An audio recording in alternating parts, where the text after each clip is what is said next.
আজকে আমরা আমাদের মানব সভ্যতার ইতিহাস আর মানুষের মনস্তত্ত্বের এক ভীষণ গভীর একটা তাত্ত্বিক পর্যালোচনায় প্রবেশ করতে যাচ্ছি। হ্যাঁ, এবং আজকের বিষয়টা কিন্তু সত্যিই খুব গাম্ভীর্যপূর্ণ। একদম। আমাদের সামনে আজকে যে উৎসটি রয়েছে, মানে Echoes of the prophets and divine decrease, এটা মূলত পবিত্র কোরআনের অষ্টম পাড়ার একটা বিশাল অংশের সংকলন। সূরা আনামের ১১১ নম্বর আয়াত থেকে শুরু করে সূরা আরাফের ৮৭ নম্বর আয়াত পর্যন্ত এর বিস্তৃতি। আর এই দীর্ঘ পাঠ্যটি কিন্তু শুধু কিছু প্রাচীন কাহিনী বা নিয়মের তালিকা নয়। ঠিক বলেছেন। এটা আসলে একটা শিক্ষামূলক দর্পণ, যেখানে মানবজাতির উত্থান পতনের কারণ, সমাজ গঠনের মৌলিক ভিত্তি আর অবাধ্যতার চরম পরিণতির চিত্র খুব নিখুঁতভাবে ফুটে উঠেছে। আমাদের আজকের এই গভীর আলোচনার মূল লক্ষ্যই হল সেই ঐশী নির্দেশিকাগুলোর অন্তর্নিহিত দর্শনকে বোঝা। আসলে এই পাঠ্যটির একটা বড় বৈশিষ্ট্য হলো এর সময়হীন প্রাসঙ্গিকতা। মানে এটা প্রাচীন ইতিহাসকে একদম বর্তমানের কাঠামোর সাথে যুক্ত করে দেয়। আমরা যদি এর দার্শনিক দিকটা একটু বিশ্লেষণ করি, হ্যাঁ, করলে দেখব যে এটা মানুষের মনস্তত্ত্বের একদম গভীরে আঘাত করে। একদম তাই। সমাজ কিভাবে গড়ে ওঠে বা ধরুন কোনো নৈতিক স্খলনের কারণে বিশাল সব সভ্যতা ধূলিসাৎ হয়ে যায়, সেই সব প্রশ্নের অত্যন্ত যৌক্তিক উত্তর এই অংশে দেয়া হয়েছে। আর আমাদের আজকের আলোচনার শুরুতেই আমি সেই মৌলিক ভিত্তির কথায় আসতে চাই। সূরা আনামে অত্যন্ত স্পষ্টভাবে ইসলামের ১০টি মৌলিক নির্দেশের কথা বলা হয়েছে, যা সূরা আনায়ামে উল্লেখিত। হ্যাঁ, এই 10টি নির্দেশ বা কোড ডিরেক্টিভস কিন্তু মানবজাতির জন্য একটা মাস্টার প্ল্যান। ঠিক, এই নির্দেশগুলো এতটাই বিস্তৃত যে এগুলো যে কোনো সুস্থ এবং নিরাপদ সমাজ গঠনের সবচেয়ে মৌলিক ভিত্তি। প্রথম নির্দেশটাই হল শির্ক বা স্রষ্টার সাথে কাউকে অংশীদার না করা। মানে মানুষের আত্মিক মুক্তির শুরুই হয় এখান থেকে। এরপরই কিন্তু বলা হয়েছে পিতামাতার সাথে উত্তম আচরণ করার কথা, যা একটা পারিবারিক কাঠামোর একদম মূল ভিত্তি। হ্যাঁ, আর এর মধ্যে আম, সবচেয়ে চিন্তাদায়ক নির্দেশগুলোর একটা হল অভাবের ভয়ে সন্তান হত্যা না করা। প্রাচীন যুগে এটা একটা ভয়ঙ্কর প্রথা ছিল, কিন্তু এর অন্তর্নিহিত দর্শনটা একটু ভাবুন। অর্থনৈতিক ভয়ের কাছে মানবিকতাকে বিসর্জন দেওয়া যাবে না। মানুষ অনেক সময় ভবিষ্যতের অমূলক আশঙ্কায় বর্তমানের সবচেয়ে অমানবিক সিদ্ধান্তটি নিয়ে ফেলে। একদম ঠিক বলেছেন। স্রষ্টার ওপর নির্ভরতা শেখায় এই নির্দেশটা। আর সাথে সাথে এতিমের সম্পদ রক্ষা করা কিংবা ধরুন মাপে বা ওজনে কম না দেওয়া, এই নির্দেশগুলো তো একটা সমাজের অর্থনৈতিক স্বচ্ছতার ভিত্তি। হ্যাঁ, একটা সমাজে যদি মাপে কম দেওয়ার মতো প্রতারণা স্বাভাবিক হয়ে যায়, তাহলে সেই সমাজের পুরো অর্থনৈতিক কাঠামো ধসে পড়তে বাধ্য। কাউকে হত্যা না করার মতো নির্দেশগুলো সমাজকে নৈতিক অবক্ষয় থেকে রক্ষা করে। এছাড়াও সত্য কথা বলা, আল্লাহর সাথে কৃত অঙ্গীকার পূর্ণ করা এবং সরল পথ অনুসরণ করার কথা বলা হয়েছে। এগুলো কেবল ধর্মীয় আচার নয়, এগুলো একটা পরিপূর্ণ জীবন ব্যবস্থার ম্যানুয়াল। আর এই নিয়মগুলো যখন ভাঙ্গা হয়, তখনই কিন্তু মানুষের চিন্তাধারায় বিভ্রান্তি আসে। আমাদের সোর্সে একটা খুব শক্তিশালী দাবি করা হয়েছে, আম, যেটা আমাদের সাধারণ চিন্তাধারার সম্পূর্ণ বিপরীত। আপনি সংখ্যাগরিষ্ঠতার বিষয়টার কথা বলছেন তো? হ্যাঁ, একদম। সেখানে বলা হয়েছে সংখ্যাগরিষ্ঠতা কখনোই সত্যের মাপকাঠি হতে পারে না। পৃথিবীর অধিকাংশ মানুষ বিভ্রান্তির পথে চলতে পারে। আমরা সাধারণত গণতান্ত্রিক বা সামাজিকভাবে মনে করি যে বেশিরভাগ মানুষ যেটাতে একমত সেটাই হয়তো সঠিক। কিন্তু এই উৎসটি একটা ভিন্ন দার্শনিক ভিত্তির কথা বলছে। সত্যকে বিচার করার জন্য মানুষের সংখ্যার চেয়ে একটা অপরিবর্তনশীল মাপকাঠির প্রয়োজন। সংখ্যাগরিষ্ঠতার ওপর এই অন্ধ নির্ভরতা কিন্তু বুদ্ধিবৃত্তিক দিক থেকে অত্যন্ত বিপজ্জনক। মানুষের ধারণা বা মতবাদ সময়ের সাথে সাথে বদলায়। আজ যা সমাজের অধিকাংশ মানুষের কাছে গ্রহণযোগ্য, আগামীকাল তা ভুল প্রমাণিত হতেই পারে। ঠিক, পাঠ্যটি খুব স্পষ্টভাবে ব্যাখ্যা করেছে যে সত্যের একটা ধ্রুবক ভিত্তি প্রয়োজন, যা হল ঐশিক জ্ঞান বা ওহি। কতজন মানুষ একটা বিষয়কে সমর্থন করছে তা দিয়ে তো সত্য বা মিথ্যার বিচার হয় না। এটা আসলে মানুষের চিন্তার স্বাধীনতার জন্য একটা বড় বার্তা। মানুষকে অন্ধ অনুকরণ থেকে বের হয়ে এসে নিজস্ব বিচারবোধ কাজে লাগাতে উৎসাহিত করা হয়েছে এখানে। আর এই অন্ধ অনুকরণ থেকে বেরিয়ে আসার বিষয়টা সোর্সে একটা অসাধারণ রূপকের মাধ্যমে তুলে ধরা হয়েছে। জীবন্ত আর মৃত এর একটা রূপক। হ্যাঁ, ওই অংশটা সত্যিই চমৎকার। যে ব্যক্তি আগে বিভ্রান্ত ছিল আর পরে সঠিক পথ পেয়েছে, তাকে জীবন্ত করে তোলা হয়েছে বলা হয়েছে। শুধু তাই নয়, তাকে একটা নূর বা আলো দেওয়া হয়েছে, জানিয়ে সে সমাজে পথ চলে। বিপরীতে যারা সত্যকে অস্বীকার করে তাদেরকে অন্ধকারে নিমজ্জিত বলা হয়েছে। এটা কিন্তু শারীরিক জীবনের কথা বলছে না। না, একদমই না। এটা মূলত আত্মিক এবং নৈতিক সচেতনতার কথা বলছে। আত্মিকভাবে জীবন্ত হওয়া মানে হলো জীবনের একটা উদ্দেশ্য খুঁজে পাওয়া। আর যে আলোর কথা বলা হলো সেটা হলো প্রজ্ঞা। একজন প্রজ্ঞাবান মানুষ যখন সমাজে চলেন তখন তার সেই আলো কেবল তাকেই পথ দেখায় না, চারপাশের সমাজকেও আলোকিত করে। অন্যদিকে অন্ধকারে নিমজ্জিত থাকা বলতে বোঝায় অজ্ঞতা আর কুসংস্কারের মাঝে আটকে থাকা। নৈতিক দিক নির্দেশনাহীন একটা জীবন তো মূলত এক ধরনের আত্মিক মৃত্যুই। ঠিক। আর এই আত্মিক অন্ধকারের একটা বড় প্রমাণ হলো নিজেদের খেয়াল খুশি মতো নিয়ম বানানো। হ্যাঁ, সুরাহা জাহেলি যুগের একটা অদ্ভুত প্রথার কথা বলা হয়েছে। সুরার নাম আনাম বা গবাদি পশু। তৎকালীন সমাজে মানুষ নিজেদের খেয়াল খুশি মতো কিছু গবাদি পশু আর ফসলকে হালাল বা হারাম ঘোষণা করত। মানে কোনো যৌক্তিক ভিত্তি ছাড়াই তারা প্রকৃতির দানকে নিজেদের জন্য নিষিদ্ধ করে নিত। মানুষের এই নিজেদের মতো করে নিয়ম মানানোর প্রবণতা মূলত ঐশী শৃঙ্খলার প্রতি এক ধরনের বিদ্রোহ। যখন মানুষের কাছে সঠিক দিক নির্দেশনা থাকে না, সে নিজের মনগড়া কুসংস্কারকে ধর্মের রূপ দেয়। এটা শয়তানের প্ররোচনার একটা ধ্রুপদী উদাহরণ। স্রষ্টার দেওয়া প্রাকৃতিক নিয়ামতকে বিনা কারণে নিষিদ্ধ করাটা এক ধরনের সীমালঙ্ঘন। জবেহ করার একমাত্র সঠিক নিয়ম হিসেবে স্রষ্টার নাম নেওয়ার যৌক্তিকতা এখানে তুলে ধরা হয়েছে। তার মানে জীবনের প্রতিটি কাজ, এমনকি খাদ্য গ্রহণের মতো সাধারণ বিষয়ও একটা নির্দিষ্ট শৃঙ্খলার অধীনে হওয়া উচিত। হ্যাঁ, এটা শেখায় যে মানুষ এই পৃথিবীর মালিক নয়, সে কেবল একজন আমানতদার। তাই প্রকৃতির সম্পদ ব্যবহারের ক্ষেত্রে তাকে নিয়মের অধীন থাকতে হবে। আর প্রকৃতির সম্পদ ব্যবহারের এই প্রসঙ্গটা সরাসরি অর্থনীতি এবং সামাজিক দায়বদ্ধতার সাথেও যুক্ত। পাঠ্যের পরবর্তী অংশে ফলমূল, শস্য আর গবাদি পশুকে নেয়ামত হিসেবে বর্ণনা করা হয়েছে। আর এর সাথেই কিন্তু একটা অত্যন্ত গুরুত্বপূর্ণ অর্থনৈতিক নির্দেশ দেওয়া হয়েছে। উসর আদায়ের নির্দেশটার কথা বলছেন তো? একদম। ফসল কাটার দিনেই যেন গরিবের হক বা উসর আদায় করা হয়। উসর মূলত কৃষিজাত ফসলের একটা নির্দিষ্ট অংশের দান। ফসল তোলার দিন কৃষকের ঘরে যখন প্রাচুর্য আসে, ঠিক সেই দিনটিতেই সমাজের পিছিয়ে পড়া মানুষদের কথা স্মরণ করিয়ে দেওয়ার এই নীতিটা কিন্তু অর্থনৈতিক ভারসাম্যের জন্য অত্যন্ত কার্যকরী। এটা একটা সুষম অর্থনীতির ভিত্তি করে দেয়। সম্পদ যেন শুধু গুটি কয়েক মানুষের হাতে আটকে না থাকে, তা নিশ্চিত করার এটা একটা প্রাতিষ্ঠানিক উপায়।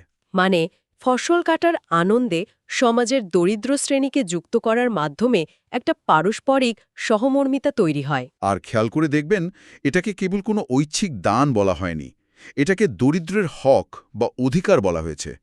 এই দৃষ্টিভঙ্গি ধনীদের অহংকার কমায় আর দরিদ্রদের আত্মসম্মান বজায় রাখে। ঠিক। আর এই যে অহংকারের কথা বললেন, এই অহংকারের পরিণতি যে কতটা ভয়াবহ হতে পারে সেটা সূরা আরাফের মূল থিমে খুব চমৎকারভাবে ফুটে উঠেছে। সূরা আরাফের পটভূমিটা কিন্তু অত্যন্ত গাম্ভীর্যপূর্ণ। এখানে সৃষ্টির সূচনা থেকে শুরু করে বিভিন্ন জাতির উত্থান পতনের কথা বলা হয়েছে। সূরা আরাফে প্রবেশ করার শুরুতেই ইবলিশ এবং আদম আলাইসাল্লামের ঘটনাটা উল্লেখ করা হয়েছে। মানব মনস্তত্ত্ব বোঝার জন্য এটা এক অসাধারণ উপাদান। হ্যাঁ, আদম আলাইসাল্লামকে সৃষ্টির পর যখন ইবলিসকে সিজদা করতে বলা হলো, সে তখন মাটির চেয়ে আগুনের শ্রেষ্ঠত্বের দাবি তুলে অহংকার করল।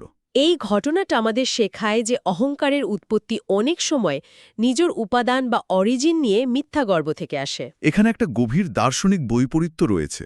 ইবলিস স্রষ্টার নির্দেশ অমান্য করেছিল নিজের উপাদানের অহংকারে। অন্যদিকে আদম আলাইসাল্লামও কিন্তু একটা ভুল করেছিলেন। জান্নাতে নিষিদ্ধ বৃক্ষের ফল খাওয়ার বিষয়টা। ঠিক। কিন্তু দুজনের পরিণতি সম্পূর্ণ ভিন্ন হলো কেন? কারণ তাদের প্রতিক্রিয়া ছিল আলাদা।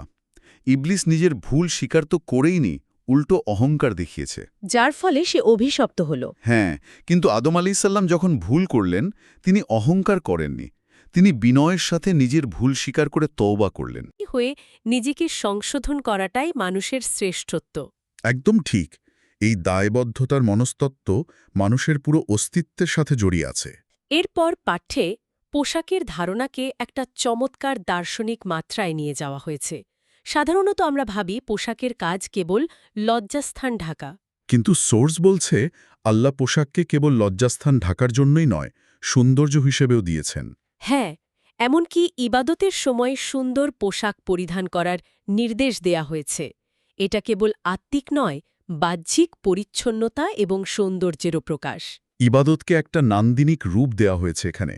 স্রষ্টার সামনে দাঁড়ানোর সময় নিজের সেরা অবস্থায় উপস্থিত হওয়াটা বিনয়েরই প্রতীক। ইসলামে নন্দন তত্ত্বের এটা একটা অসামান্য উদাহরণ। তাকওয়া বা আল্লাহ ভীতিকে সর্বোত্তম পোশাক বলা হয়েছে, যা মানুষের ভেতরের সৌন্দর্য রক্ষা করে আর বাইরের পোশাক রক্ষা করে বাহ্যিক সৌন্দর্য।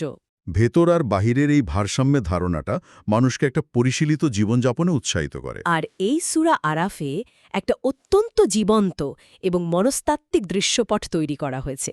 আরাফ নামক স্থানটি, যা জান্নাত এবং জাহান্নামের মাঝখানে থাকা একটা উঁচু দেওয়াল। যারা এই দেওয়ালের ওপর অবস্থান করবে তারা জান্নাতীদের প্রশান্তি এবং জাহান্নামীদের কষ্ট দুটোই দেখতে পাবে। জান্নাতবাসী, জাহান্নামী এবং আরাফবাসীদের মধ্যকার এই কথোপকথন যে কোনো শ্রোতার মনে এক গভীর প্রভাব ফেলতে বাধ্য। এটা মূলত এই দুনিয়ার কর্মফলের একটা চূড়ান্ত চিত্র। আরাফের দেওয়াল থেকে জান্নাত আর জাহান্নামের দৃশ্য দেখার এই রূপকটি মানুষের বিবেকের একটা প্রতিচ্ছবি। হ্যাঁ, এই সংলাপগুলো মানুষের আত্মিক জবাবদিহিতাকে মনে করিয়ে দেয়। প্রতিটি কাজের একটা চূড়ান্ত পরিণতি আছে এবং একদিন সেই সত্যের মুখোমুখি দাঁড়াতেই হবে। আর এই জবাবদিহিতার অভাবেই তো ইতিহাসের বড় বড় জাতিগুলো ধ্বংস হয়ে গেছে। সেই ধ্বংসের কথায় আসলে আমরা পাঠ্যের সবচেয়ে সতর্কমূলক অংশে প্রবেশ করি, অবাধ্যতার চরম পরিণতির ইতিহাস। এর আগে অত্যন্ত গাম্ভীর্যপূর্ণ একটা সূচনা করা হয়েছে। আল্লাহ আসমান ও জমিন ৬ দিনে সৃষ্টি করেছেন। এই বিশালত্বের বর্ণনার মাধ্যমে মহাবিশ্বের একটা সুশৃঙ্খল ব্যবস্থার কথা স্মরণ করিয়ে দেওয়া হয়েছে। এরপরে শুরু হয়েছে নূহ আলাইহিসসালাম এবং তার দাওয়াতের কথা। দীর্ঘ সময় ধরে তিনি তার জাতিকে সত্যের পথে ডেকেছেন, কিন্তু তারা ক্রমাগত তা প্রত্যাখ্যান করেছে। নূহ আলাইহিসসালামের জাতির ধ্বংসের কারণ ছিল তাদের চরম ঔদ্ধত্য। তারা সংখ্যাগরিষ্ঠতার জোরে সত্যকে চাপা দিতে চেয়েছিল। কিন্তু প্রকৃতির বিশাল শক্তির কাছে মানুষের সংখ্যাগরিষ্ঠতা যে কতটা তুচ্ছ, মহাপ্লাবনের ভয়াবহ পরিণতি সেটাই প্রমাণ করে। সত্যকে দীর্ঘদিন ধরে প্রত্যাখ্যান করলে প্রকৃতির ভারসাম্যই তার জবাব দেয়। এরপর আসে হুদ আলাইহিসসালাম এবং আদ জাতির কথা। আদ জাতি ছিল অত্যন্ত সুঠাম দেহের অধিকারী। তাদের শারীরিক শক্তি আর বিশাল ইমারত নির্মাণের জন্য তারা বিখ্যাত ছিল। এই শক্তি তাদের জন্য কাল হয়ে দাঁড়িয়েছিল। তারা মনে করত তাদের চেয়ে শক্তিশালী আর কেউ নেই। তাদের এই অহংকারকে যদি আধুনিক প্রেক্ষাপটে বিশ্লেষণ করি, দেখা যায় আমরাও আজ আমাদের প্রযুক্তি আর ক্ষমতার কারণে নিজেদের অপরাজেয় মনে করি। আদজাতির অহংকারের সাথে আধুনিক সভ্যতার অহংকারের দারুণ মিল আছে। কিন্তু এই অহংকারী জাতিকে ধ্বংস করতে মহাবিশ্বের কোনো বড় অস্ত্রের প্রয়োজন হয়নি। সোর্স বলছে কেবল প্রবল বাতাসই তাদের নিশ্চিহ্ন করার জন্য যথেষ্ট ছিল। যে বাতাস মানুষের শ্বাস নিতে সাহায্য করে, সেই সাধারণ বাতাসই একটা পরাক্রমশালী জাতিকে ধ্বংস করে দিল। আধুনিক সমাজ যতই উন্নত হোক, প্রকৃতির সামান্য পরিবর্তনে সব স্তব্ধ হয়ে যেতে পারে। একদম তাই। এরপর সালেহ আলাইসালাম এবং সামুদ জাতির কাহিনী আসে। তাদের কাছে একটা অলৌকিক উটুনির মোজেজা পাঠানো হয়েছিল। উটনীটি ছিল তাদের জন্য একটা পরীক্ষা, ঐশী নির্দেশনার একটা দৃশ্যমান প্রতীক। কিন্তু তারা অহংকারে অন্ধ হয়ে সেই উটনিকে হত্যা করার মতো স্পর্ধা দেখায়। এটা তো কেবল একটা প্রাণীকে হত্যা করা ছিল না, এটা ছিল স্রষ্টার দেওয়া সীমারেখাকে ইচ্ছাকৃতভাবে অতিক্রম করা। এই সরাসরি অবাধ্যতার ফলস্বরূপ এক ভয়াবহ ভূমিকম্প তাদের গ্রাস করে নেয়। প্রতিটি জাতির ধ্বংসের ধরন আলাদা ছিল। কারো জন্য বন্যা, কারো জন্য বাতাস, কারো জন্য ভূমিকম্প, কিন্তু কারণ ছিল অভিন্ন: ক্ষমতার অহংকার এবং স্রষ্টার সীমা লঙ্ঘন। আর এখানেই লূত আলাইহিসসালাম এবং শোয়েব আলাইহিসসালামের জাতির কথাও আসে। শোয়েব আলাইহিসসালামের জাতি মাপে কম দেওয়া, অর্থাৎ অর্থনৈতিক দুর্নীতিতে লিপ্ত ছিল। আর লূত আলাইহিসসালামের জাতির পতন হয়েছিল চারিত্রিক বা নৈতিক অবক্ষয়ের কারণে। আমরা যদি একদম শুরুতে আলোচনা করা সেই 10টি মৌলিক নির্দেশের সাথে এর একটা যোগসূত্র তৈরি করি, পুরো চিত্রটা পরিষ্কার হয়ে যায়। হ্যাঁ, ওই নির্দেশে বলা হয়েছিল ওজনে সম্পূর্ণ সুবিচার করা এবং অশ্লীলতা থেকে দূরে থাকার কথা। শোয়েব আলাইহিসসালামের জাতি ধ্বংস হয়েছিল অর্থনৈতিক দুর্নীতির কারণে, আর লূত আলাইহিসসালামের জাতি ধ্বংস হয়েছিল চারিত্রিক পতনের কারণে। তার মানে ওই মৌলিক নির্দেশগুলো লঙ্ঘন কেবল ব্যক্তিগত পর্যায়ে সীমাবদ্ধ থাকে না। একদম ঠিক ধরেছেন। যখন একটা সমাজে অর্থনৈতিক প্রতারণা বা চারিত্রিক অবক্ষয় কাঠামোগত রূপ নেয়, তখন সেই সমাজ আর টিকে থাকতে পারে না। এর অর্থ দাঁড়ায় এই প্রাচীন জাতিগুলোর ইতিহাস কেবল পুরনো গল্প নয়, বর্তমান সময়ের যে কোনো সমাজ এবং সভ্যতার জন্য এটা এক বিশাল সতর্কবার্তা। ব্যক্তিগত আর সামাজিক নিয়মগুলো যা ওই 10টি নির্দেশের মাধ্যমে দেওয়া হয়েছে, সেগুলোই মূলত আমাদের অস্তিত্বের রক্ষা কবচ। এগুলো লঙ্ঘন করে যখন কোনো সমাজ অহংকার, দুর্নীতি আর ক্ষমতার মোহে অন্ধ হয়ে যায়, তাদের পরিণতি আদ বা সামুদ জাতির মতোই ধ্বংসাত্মক হতে বাধ্য। আমাদের মনে রাখতে হবে যে প্রযুক্তিগত উৎকর্ষ বা সংখ্যাগরিষ্ঠতা কখনোই কোনো জাতির অস্তিত্বের চূড়ান্ত রক্ষা কবচ হতে পারে না। নৈতিকতা আর ঐশী নির্দেশনার কাছে আত্মসমর্পণই হল মানবজাতির টিকে থাকার উপায়। সম্পূর্ণ আলোচনা শেষে এই বিষয়গুলো সত্যি আমাদের গভীরভাবে ভাবিয়ে তোলে। পাঠ্যের একদম শুরুতে আমরা দেখেছিলাম যে সংখ্যাগরিষ্ঠতা কখনোই সত্যের মাপকাঠি হতে পারে না। এই প্রাচীন সতর্কবাণীটি আমাদের বর্তমান যুগের জন্য কতটা প্রাসঙ্গিক ভাবুন। আজ আমরা এমন এক সময়ে বাস করছি যেখানে সত্য মিথ্যার বিচার হয় সোশ্যাল মিডিয়ার অ্যালগোরিদমের মাধ্যমে। কত মানুষ একটা বিষয়ে শেয়ার করল বা লাইক দিল, তার উপর ভিত্তি করে আমরা সেটাকে সত্য বলে ধরে নিই। আমরা কি তাহলে আমাদের আধুনিক সমাজকে চরম সত্যের উপর তৈরি করছি, নাকি নিছক ভার্চুয়াল দুনিয়ার সংখ্যাগরিষ্ঠতার উপর তৈরি করছি? ঠিক এই প্রশ্নটাই আমাদের করতে হবে নিজেদেরকে। আর একদম শেষে এসে আমরা যদি নিজেদেরকে সেই আরাফের উঁচু দেয়ালে দাঁড়িয়ে থাকতে কল্পনা করি, যেখান থেকে ভালো এবং মন্দের চূড়ান্ত পরিণতি একদম স্পষ্ট দেখা যাচ্ছে, তবে সেই দৃশ্যটি কি আমাদের বর্তমান জীবনের ছোট ছোট লুকানো সিদ্ধান্তগুলোকে বদলে দেবে না? এই ভাবগম্ভীর এবং উদ্দীপনামূলক প্রশ্নটি শ্রোতাদের চিন্তার খোরাক হিসেবে রেখেই আজকের এই তাত্ত্বিক পর্যালোচনা আমরা এখানেই শেষ করছি।